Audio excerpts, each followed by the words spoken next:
Hello everyone, बच्चों हम economics का चैप्टर 9 देख रहे हैं और पिछले लेक्चर में हमने देखा है what is the role and what is the structure of capital market in India. आज के इस लेक्चर में बच्चों हम देखेंगे what are the problems faced by the capital market in India and what are the reforms taken to tackle these problems. So without any further delay let's get started. देखिए बच्चों, जैसे कि हमने लास्ट लेक्चर में देखा था, capital market क्या होता है, जहां पे लॉन्ग टर्म फंड के रिक्वायरमेंट्स मीट कर सकते हैं, whether that is of the government और ऑफ द इंडस्ट्रीज और ऑफ द एग्रीकल्चरल सेक्टर। सबके लॉन्ग टर्म फंड्स के रिक्वायरमेंट मीट होते हैं, उसे हम कहते हैं capital market, right? So now let us understand what are the problems that are faced by the capital market. ये याद रखने के लिए हमारा शॉर्टकट बहुत ही आसान है बच्चों। The short code is SID. Short code है सिड। एस से स्टार्ट होता है बच्चों स्कैम्स। स्कैम्स मतलब क्या? बहुत ज्यादा बड़े बड़े घोटाले जो होते हैं उन्हें हम कहते हैं स्कैम्स। जैसे कि बीच में एक वेब सीरीज भी आई थी, आपने अगर देखा होगा तो, हर्षद मेहता, जिन्होंने बहुत बड़ा स्कैम किया था हमारे स्टॉक मार्केट में। उसके बाद बहुत सारे रिफॉर्म्स लेके आना पड़े थे गवर्नमेंट को, बिकॉज ऐसे फ्यूचर में स्कैम्स नहीं होने चाहिए। सो इस तरह के जो स्कैम्स होते हैं वहां पे कहीं ना कहीं इन्वेस्टर्स को थोड़ा डर लगा रहता है कि अगर इस तरह कुछ हो जाएगा तो हमारा पैसा डूब सकता है। So now let us see number 1, financial scams. Increasing number of financial frauds have resulted in irreparable loss for the capital market. Besides this, it has also led to public distrust. मतलब lack of trust. हम यकीन नहीं कर सकते हैं, हमें कहीं ना कहीं ऐसे लगता है कि शायद मेरा पैसा कहीं डूब ना जाए, है ना? Loss of confidence among individual investors. तो ये जो भरोसा है वो कहीं ना कहीं थोड़ा डगमगा जाता है जब इस तरह के घोटाले हो जाते हैं तो। सबसे पहला प्रॉब्लम है कैपिटल मार्केट का स्कैम्स। ओके, सिड है। आई से क्या है? लेट अस सी। आई से दो चीजें हैं, insider trading and informational efficiency. Let us see both. Second point है हमारा insider trading and price manipulation. Insider trading क्या होता है बच्चों? These are all unethical means. जो इनसाइडर्स होते हैं मतलब कंपनी के ऐसे लोग जो उस कंपनी के बड़े बड़े डिसीजंस को प्रभावित कर सकते हैं, या वो बड़े बड़े डिसीजंस इन्हें पता होते हैं। सो वो क्या करते हैं, ये जो उनके पास इंफॉर्मेशन है, this is very very secret information, it is a private information जो अभी तक लोगों को पता नहीं चली है, बाहर नहीं निकली है।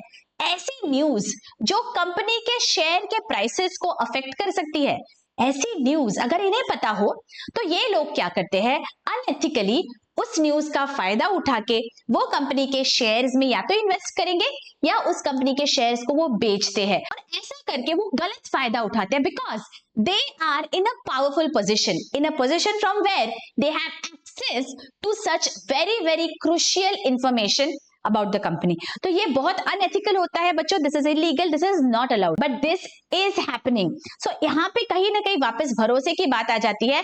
इन्वेस्टर्स को ये डर लगा रहता है कि लोग इनसाइडर ट्रेडिंग कर रहे होंगे, right? Let us read. Insider trading means buying और selling of securities by someone who has access to non public information. ऐसी इंफॉर्मेशन जो अभी तक पब्लिक पोर्टल पे नहीं है, कंपनी से रिलेटेड बहुत ज्यादा सेंसिटिव इंफॉर्मेशन अगर किसी के पास होती है और उस इंफॉर्मेशन का वो गलत फायदा उठाते हैं तो हम उसे कहते हैं इनसाइडर ट्रेडिंग।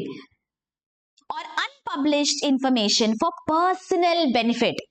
प्राइस मैनिपुलेशन और price rigging on the other hand means to simply raise the prices of shares through buying और selling of shares with in certain individuals themselves for personal gains. Again ये आपको objective type में भी पूछा जा सकता है, इसे हम कहते हैं प्राइस रिगिंग या price manipulation. As the name suggest, आप रिग कर रहे हो प्राइस या फिर मैनिपुलेट कर रहे हो। मतलब क्या होता है, 8-10 इंडिविजुअल्स या कुछ इंडिविजुअल्स का एक ग्रुप होता है, ओके वो क्या करेंगे, वो सोचते हैं दैट ये जो एबीसी कंपनी है ना, इसका शेयर की प्राइस हमें बढ़ानी है, तो वो क्या करेंगे, continuously they are going to keep on demanding that companies share in the stock market. Now obviously as we know, ये जो कंपनी के प्राइसेस होते हैं ये डिमांड और सप्लाई पे बेस्ड होते हैं। हमने इकोनॉमिक्स में पढ़ा है पहले, अगर किसी भी चीज की आप डिमांड ज्यादा करोगे एट अ पर्टिकुलर लेवल तो फिर उसके प्राइस अपने आप बढ़ने लग जाएगी। ओके तो यहाँ पे इस तरह से ये अनफेयर मीन्स है, इस तरह से उस पर्टिकुलर कंपनी के शेयर प्राइसेस को वो बढ़ा देते हैं, वो चढ़ा देते हैं। एक्चुअली यहाँ पे कोई बेस नहीं है, ऐसा नहीं हुआ है दैट उस कंपनी ने कोई प्रोजेक्ट लिया है या उस कंपनी ने ऐसा कुछ किया जिसके वजह से उसके शेयर की प्राइस बढ़नी चाहिए, लेकिन ये जो इंडिविजुअल्स है ये आपस में ही, बिकॉज इनके पास उतना कैपिटल होता है, they can affect the share price of a particular company. तो ये जो है this is again unfair, this is illegal. तो ये जो प्राइस रिगिंग है ये भी हम देखते हैं शेयर मार्केट में।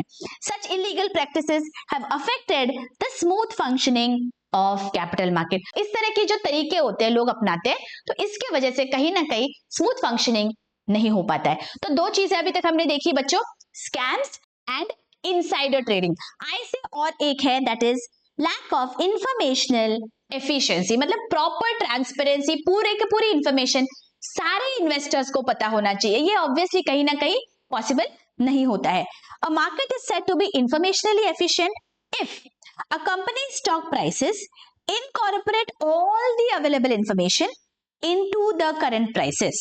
However, the stock market in India lacks informational efficiency compared to advanced countries. तो इस तरह का बहुत ज्यादा information efficiency या transparency हमारे पास नहीं हो पाता है। ये 3 पॉइंट्स अभी हमने देख लिए बच्चों। Let's move to the 4th and 5th point। हमारा शॉर्ट कोड है SID। D से 2 है debt instruments and decline in the volume of trade. Let us understand.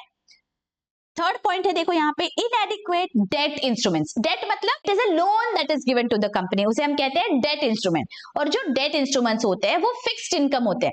जैसे जो इक्विटी है उनके प्राइसेस कम ज्यादा होते हैं और डेट जो है उनके बदले में हमें इंटरेस्ट मिलता है या उनके बदले में हमें डिविडेंड मिलता है, वो डेट इंस्ट्रूमेंट्स होते हैं, जैसे बॉन्ड्स, डिबेंचर्स etc.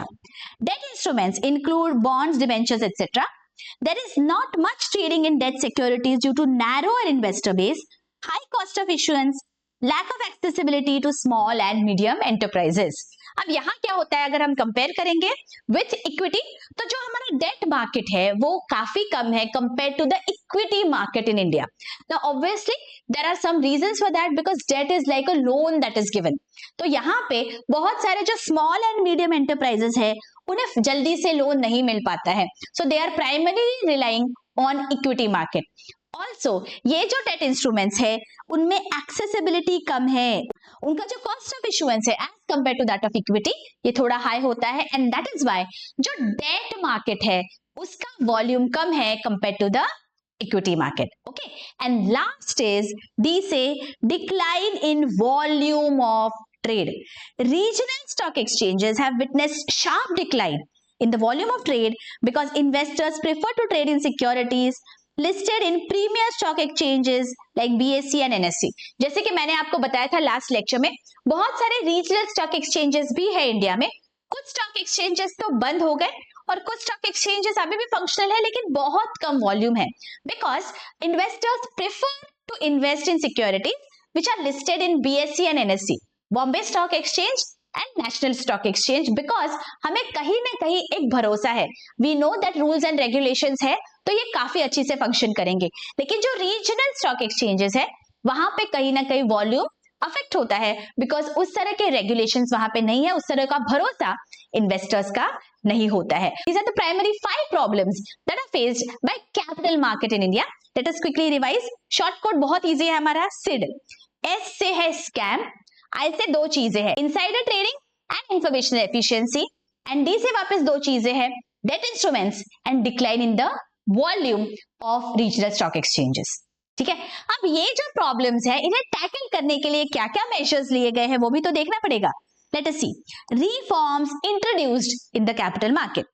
सबसे पहला, Securities and Exchange Board of India (SEBI) was established in 1988 but given powers in 1992 to protect interest of the investors and promote development of security market। ये 2 बहुत ज्यादा important चीजें सेबी करता है। ये एक रेगुलेटरी अथॉरिटी है बच्चों। सेबी क्या करता है बच्चों? इट एंश्योर्स दैट हमारे जो लिस्टेड कंपनीज है वो proper rules and regulations follow करे। Stringent measures are taken to ensure that किसी भी तरह का स्कैम नहीं हो। अगर कोई स्कैमस्टर्स होते हैं तो उन्हें प्रॉपर पनिशमेंट दिया जाता है। It is ensuring that proper efficient functioning हो, इन्वेस्टर्स के इंटरेस्ट का प्रोटेक्शन हो। तो ये जो सेबी का फॉर्मुलेशन था, that was extremely crucial step in ensuring that हमारा जो कैपिटल मार्केट है वो प्रॉपर फंक्शन करे।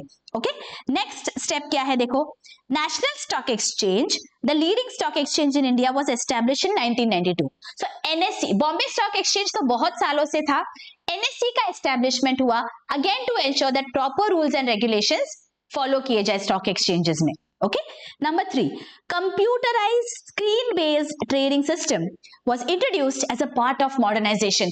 This has been a game changer in our stock exchange functioning बच्चों।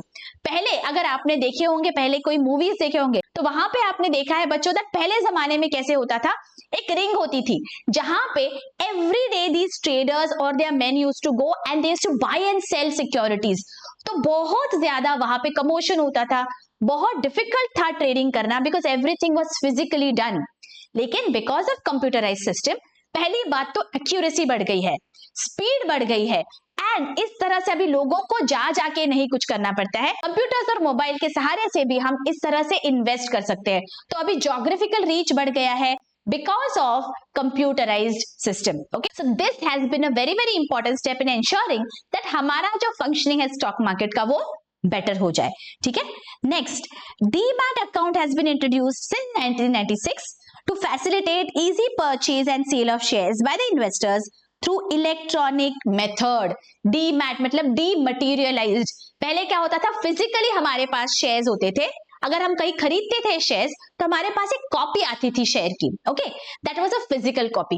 लेकिन आजकल तो शेयर्स जो भी हम खरीदते बेचते हैं, इतने सारे प्लेटफॉर्म्स है, कहाँ पे होते हैं वो शेयर्स, हम फिजिकली थोड़ी ना कैरी करते हैं, वो बस हमारे पास हमारे नाम पे होते हैं, लेकिन we are not carrying it physically, it is a dematerialised form now. Okay, तो इस तरह अलग अलग मेजर्स लिए गए थे टू एंश्योर दैट ट्रेडिंग बहुत एफिशिएंट हो पाए, हैसल फ्री हो पाए और स्पीडीली हो पाए।